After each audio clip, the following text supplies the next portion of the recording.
Welcome into Game Night Live Rewind, the rankings video, as always, brought to you by our friends at Heidemann Associates and Western Governors University. Yeah, that's right. Just a reminder, if you have any legal needs, the experts at Heidemann Associates can take care of you, be it business, personal, doesn't matter. It's a full-service law firm with locations throughout the state of Utah. And if you tell them that Rewind sent you, you'll get a free consultation. To set that up, call 801-754-4240. Yep, and as we always keep saying, to make 2022 the year of you. No matter where you were pre-ranked, Western Governors University is there for you to help get you moving on the ladder of life. Go to wgu.edu for your chance to sign up and win. Or not even win, but be awarded a scholarship to Western Governors University, where you can get your degree at your pace and on your own terms. All right, here we go. We did our preview show. Now, Dane, we're going to be walk us through a little bit of the minutia of how this works, because this is not just Dusty and Dane rankings. We expanded our team. We have a bunch of guys that watch a lot of games, go do stuff, that are now voting with us, and we're adding a couple more all-stars as we do this. So it'll be pretty fun. Yeah, so this is as Dusty said, a little bit of a poll by committee. We receive top 25 polls from various media members. Put them all together, we got a very complex calculation. I mean, it is like it churns all weekend long. It's why this video takes a little bit longer for us to put out, because it is just spinning for days.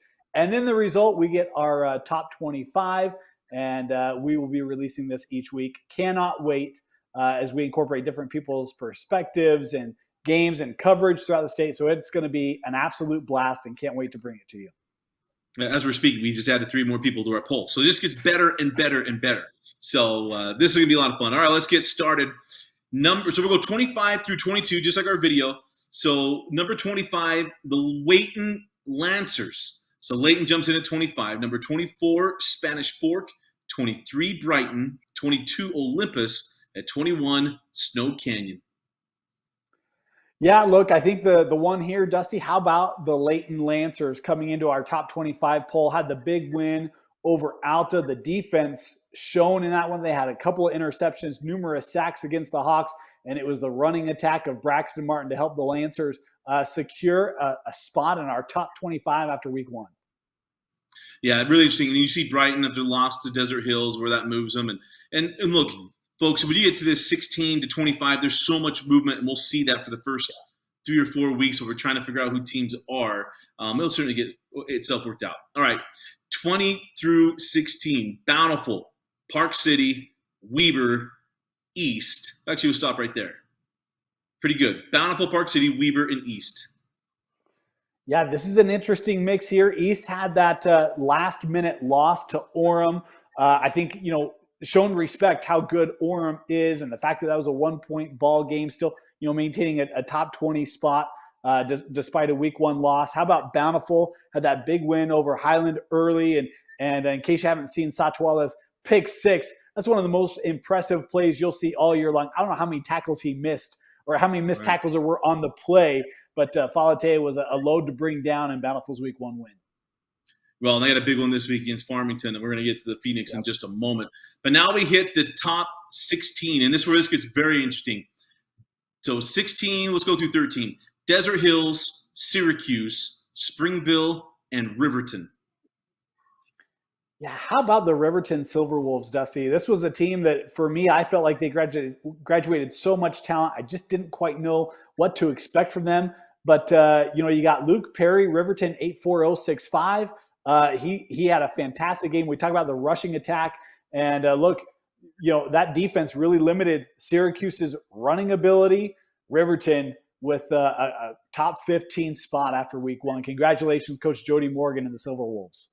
Yeah, it's a great start for Riverton, and that was an impressive win against a team I think in Syracuse will be in the mix there in Region 1. They'll be back in the mix. All right, so 12. Let's go through 12 through 8. Mountain Ridge, Stansbury, who was just spectacular in week 1, Farmington, Orem, and Lone Peak. Yeah, how about this mix? Lone Peak coming in at 8. Look, that was a tough week 1. Saw some pieces that are being just so much changed for Lone Peak, still top 10 after that week 1 loss.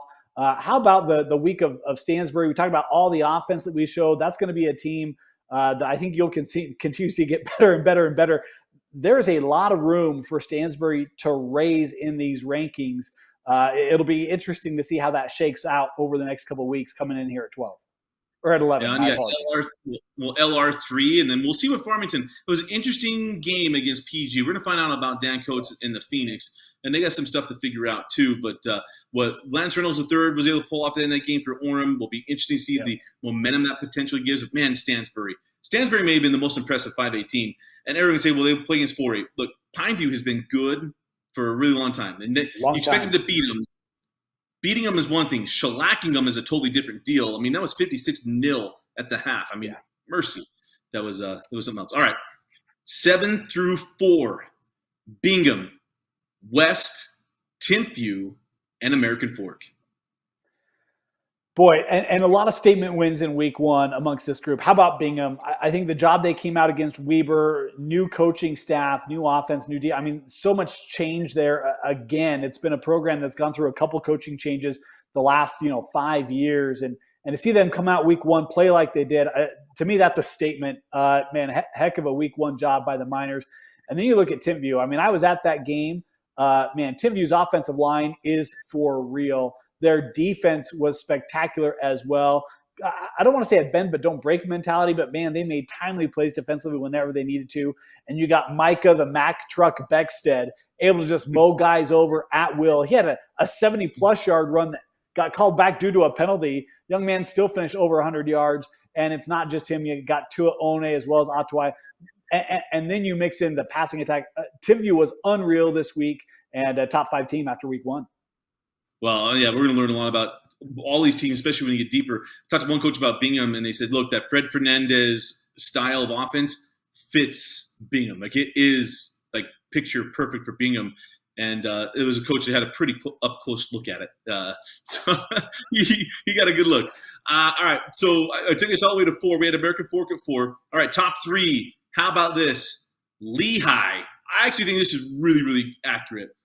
I would put Lehigh right there. By the way, Jackson Brousseau goes from 15 to 2. I had to do a couple roster searches, text him hey, what are you doing? And he's like, the Coopers were, he didn't say this. Coopers were 2, so why not Brousseau in their senior year to go try to break some records?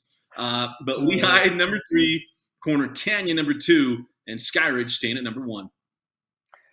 So it's pretty remarkable when you talk about Jackson Brousseau. Remember, this is a young man that finished with over 70% completion percentage in his junior season, and he comes out week 1 against a 6A team and goes 21 of 24, even better. Phenomenal week 1 for Jackson. You talk about Skyridge Corner Canyon. This was the closest separation between any position in our top 25 was 1 versus 2. Skyridge just eking out Corner Canyon. They were both impressive week 1. If only we had a head-to-head where we could really see who the better – oh, wait, we will. Cannot wait for that to happen. But in the meantime, we may also get a head-to-head between 2 and 3 as Lehigh Corner Canyon going to play in a non-region game before region starts. So, man, we got – right now our top 3 teams all have a chance to really flex their muscle and show, if they will be able to maintain that ranking over the course of the year. But, man, all 3 looked really impressive in week 1, Dusty. Yeah, absolutely. And remember, there's going to be a lot of movement through this. We have now a number of input. This isn't just Dane and I, and Dane's got stuff figured out. This is what he does for a living.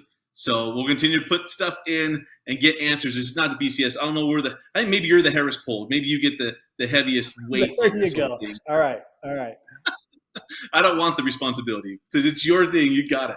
But hit us up. Let us know what you think of our top 25 after week 1. Great games coming up this week. We got 3 out-of-state games. Dane is going to Bishop Gorman to do the Corner Canyon game. The first time Corner Canyon's leaving Utah. They're going to go play against the Gales. West going to Mater Dei, the number 1 team in the country. Lone Peak going to Bishop Alamani. And there might be some new faces hanging out on that sideline too. It'll be a lot of fun. And we got Red Zone, myself and Jeff Hansen. We've got games here in state. Oh, man, football's so great. It's just great. Yep. So we'll see you back right here next week as we'll bring you week 2 rankings right here on Game Night Live Rewind on KSLSports.com.